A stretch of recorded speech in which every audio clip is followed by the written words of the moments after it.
Sejumlah penumpang kapal motor Al Sudais panik ketika ombak tinggi di perairan Tanjung Buton Utara, Sulawesi Tenggara menghantam badan kapal. Terjangan ombak tinggi terjadi sekitar 15 menit.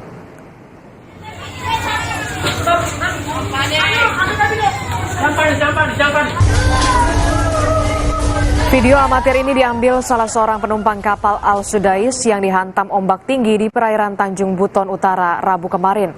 Para penumpang panik dan ketakutan langsung mengambil rompi keselamatan yang ada di kapal. Beberapa penumpang bahkan menangis dan sebagian lagi berusaha menenangkan penumpang lain. Al Sudais adalah kapal penumpang yang berlayar dengan rute Kendari, Ereke Buton Utara hingga Wanci Wakatobi.